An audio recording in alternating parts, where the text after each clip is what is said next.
Discomfort is born from ideals. A person becomes hypocritical, uneasy, complicated. Because of ideals, people try to teach one another. Parents tell their children, "Become like this. Look, you must become like the Buddha. You must become like Alexander. You must become like that." No parent tells their child, "You must become yourself." Learn to be different from the Buddhas and the Mahavirs. They were beautiful. They were glorious. But if you are to learn one thing from them, learn this: they lived in their own privacy. You too should live in your privacy. Do not mimic their conduct. Do not imitate. Imitation and mimicry make a person false, because conflict arises. If you are something but force something else onto yourself, it becomes doublespeak. You appear one way and act another. You are one thing but say another. Your clothes are one thing, your soul another. A separation appears between your outside and inside. You become fragmented inside, and being fragmented is uncomfortable. Sahaj means living undivided. Live as you are. Think about this a bit. It is a very precious truth. Live simply as you are. If you are bad, be bad. If you are good, be good. Let the whole world become aware of your state by itself. Expose yourself. Say, "This is who I am. This is my intention. This is how God made me." If the world accepts it, fine. If it rejects it, fine. The trouble begins only when you insist that the world must accept you. Then you will be forced to become what the world wants you to be. When you want the world to honor you. Trouble begins because the world will honor you on its own terms. If you fulfill its conditions, it will honor you. If you do not, it will dishonor you. A person who desires to be something becomes terrified. The terrified one becomes weak. The soul is lost. Do not desire to be something else. What you are is enough. In God's sight you are already accepted. Otherwise you would not even exist. He has accepted you. There is a story from June's life. June settled when he came to a new village. He was a Sufi fakir, a great ascetic. Right next to him lived a mischievous, troublesome man. For 2 or 3 days June observed him. Then he could no longer tolerate him. One evening he was in prayer. In namaz he prayed, "O Lord, destroy this man. What need is there for him in the world? He is my neighbor and nothing but trouble. He torments your people, harasses them. He is wicked." June had never before received an answer from God in any prayer. That day he did. God said, "June, you have been here 4 days. I have been with this man for 60 years. He has been my neighbor for 60 years, because all are my neighbors. I have been tolerating him for 60 years. You could not do it for 4 days. If I have been tolerating him for 60 years, there must be something in him." There must be some mystery. At least you should have thought before praying. What complaint can you have against someone whom God accepts? That was a loving reprimand. From that day on, June never again prayed for the reform of any man, because whatever is God's will is right. We see the same with Jesus. Some people brought a woman to Jesus and said she had committed adultery. The ancient law said she should be stoned to death. "What do you say?" they asked. Jesus was sitting on the riverbank, perhaps lost in thought. If he ordered the stoning, there would be violence.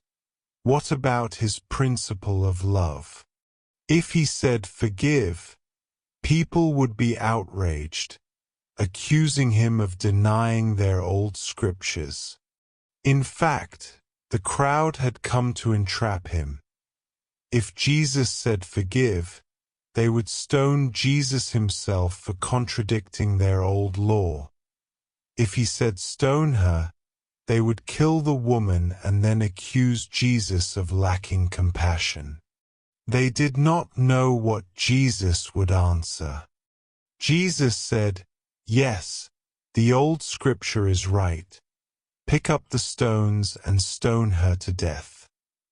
But then he added, "Let the one among you who is without sin, who has never committed adultery or even thought of it, cast the first stone." Those standing as the moral judges, the local elites, the municipal committee men, quickly slipped back into the crowd, because who wants trouble?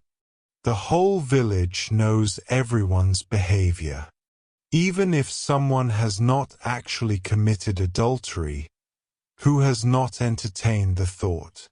Such a person is hard to find.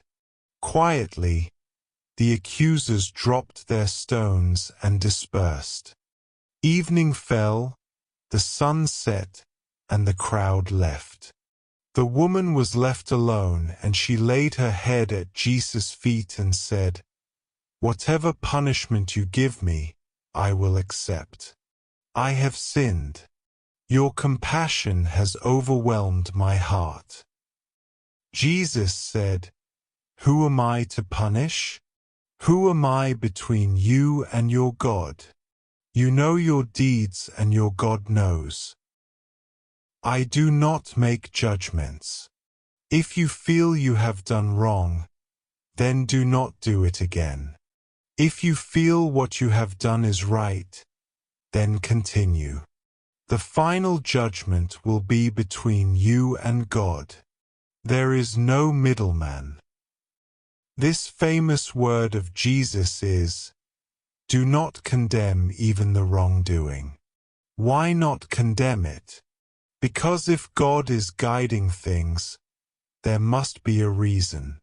Wake up within, live, but the formula for living springs from one's privacy and naturalness. Adopt a simple practice. Sit down in naturalness. If your life becomes natural, you have found your seat. The real seat is settled.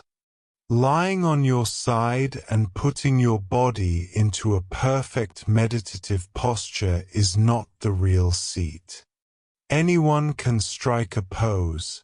It's an exercise or routine, good for the body's health, but it will not bring you to the soul.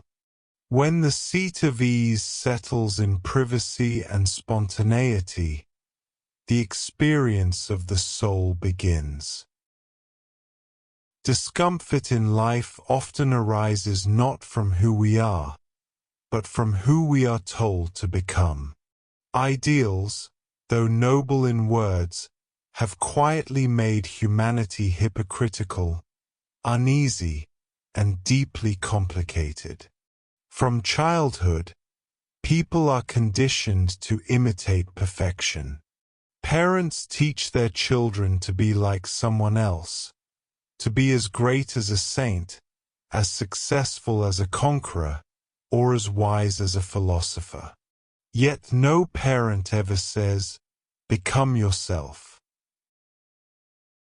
The world celebrates imitation and calls it progress, but in truth, it is the birth of restlessness. We are constantly trying to live someone else's truth while abandoning our own. The result is division. The mind pulls one way, the soul pulls another, and the heart becomes a battlefield. When you imitate, you lose your authenticity. You may act kind but feel resentment inside. You may speak softly but your heart screams in protest. You may wear the smile society demands while your spirit suffocates behind it. This is not living, it is performing. Imitation creates duality.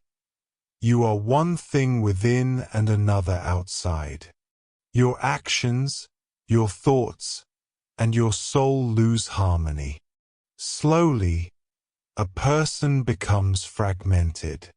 This fragmentation is the root of all inner tension. To live sahaj, naturally, effortlessly, means to live undivided. It means your outer and inner selves are not two but one. Living naturally is not about laziness. It is about integrity, a state where you act, speak, and exist as a single, whole being. To live as you are requires immense courage. It means standing alone sometimes. It means allowing others to misunderstand you. When you begin to live naturally, the world may call you rebellious because you no longer fit its molds. But remember, every truly peaceful soul was once considered strange by society. Seek acceptance, but the moment you do, you become a prisoner of its approval. You will bend yourself into shapes that please others but break your own truth. The one who tries to be accepted by all will live in fear forever. Fear of rejection, fear of disrespect, fear of not being enough.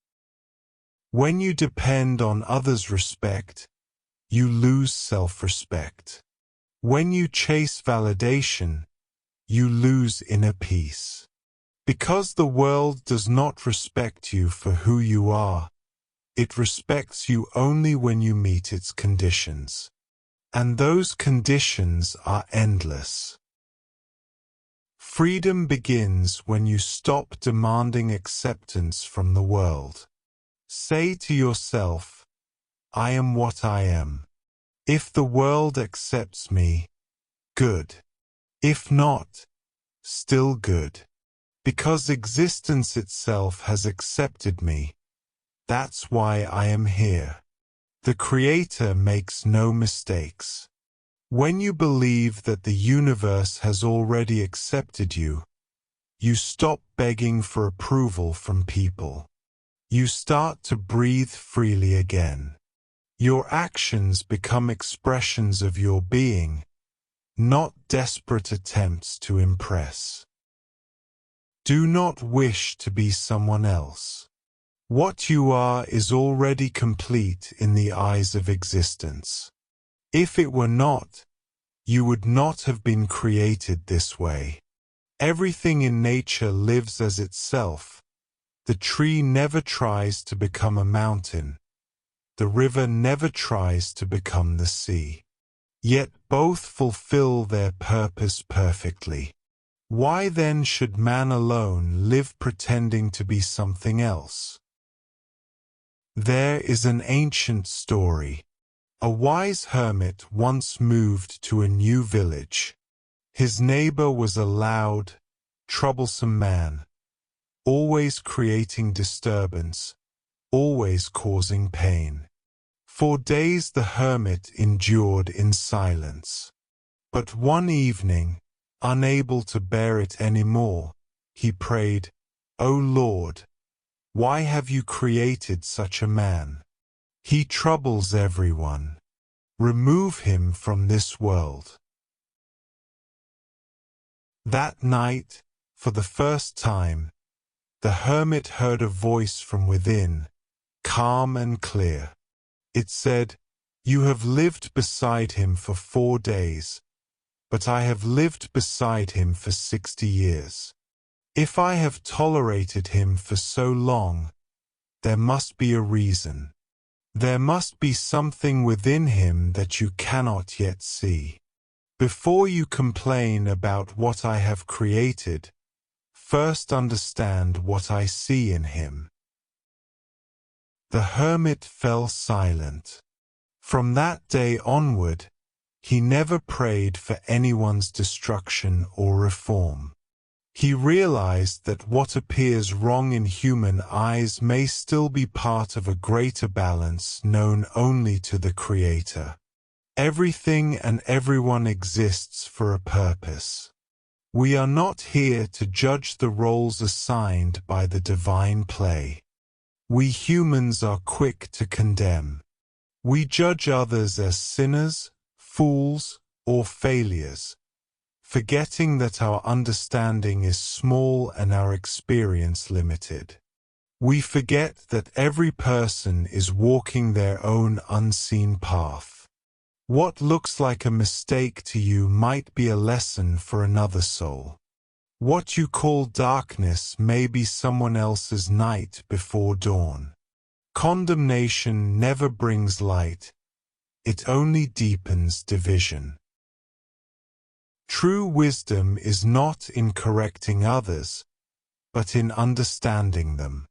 It is not in imposing your truth, but in seeing that every being has their own rhythm, their own way of awakening. The world does not need more judges. It needs more eyes that see with compassion. When you stop imitating and stop judging, a new kind of peace settles within you. You begin to live simply, not out of laziness, but out of clarity. Your actions become aligned with your nature. Your words begin to reflect your soul. You stop competing, comparing, and pretending. In that state of natural being, you become like a calm lake. Disturbances may appear on the surface, but the depth remains still. That is what true meditation means. Not sitting cross-legged for hours, but resting in your own nature without effort. Anyone can practice external postures, but the real posture, the real asana, is when your inner being sits quietly within itself. Physical exercises may strengthen the body, but only naturalness strengthens the soul. To live simply is the greatest achievement. It sounds easy, yet it is rare. Simplicity means you are not pretending to be more than you are. You are not competing with anyone. You are not trying to impress or prove. You are simply living as life intended you to. Such a person becomes light like air, not burdened by ideals, not trapped by appearances. They can smile freely, love freely, and forgive freely because there is no inner conflict. Their peace is not borrowed from religion or society. It is born from their own wholeness. Simplicity is not weakness. It is spiritual maturity. It is knowing that you don't need to wear masks to be accepted. It is walking through life without armor, because you are no longer afraid of being seen. The moment you stop pretending, fear disappears. Because fear only exists in the gap between what you are and what you show. When there is no gap, there is no fear. You become fearless, natural, and effortless, like a river flowing freely toward the ocean. Every person can reach this state, but it requires one great surrender, the surrender of ideals. Let go of what you think you should be, and embrace what you truly are. The real growth begins not when you become someone else, but when you return to yourself. Remember, spirituality is not about becoming extraordinary. It is about becoming authentic. It is not about rising above the world. It is about sinking deep into your own truth. When you live in harmony with yourself, you are automatically in harmony with the universe. The same energy that moves the stars also breathes through you. To live in alignment with that truth is to live in grace. Do not chase enlightenment as an achievement. It is not something to be added. It is something to be uncovered. You already carry it within, beneath the noise of imitation, beneath the fear of rejection, beneath the weight of expectations. To live naturally, to be as you are, is the highest meditation. To accept yourself fully is the purest prayer. And to see others with the same acceptance is the greatest compassion. So live as you are. Do not decorate yourself with false ideals. If you are kind, be kind. If you are imperfect, be imperfect with honesty. Let your existence be transparent. Nothing to hide, nothing to prove. When you stop trying to become someone else, you begin to experience what you already are, a masterpiece of creation, unique, complete, and divine in your own way. That is the essence of life. To live as yourself, simply, naturally, and fully, is the greatest prayer you can offer to existence.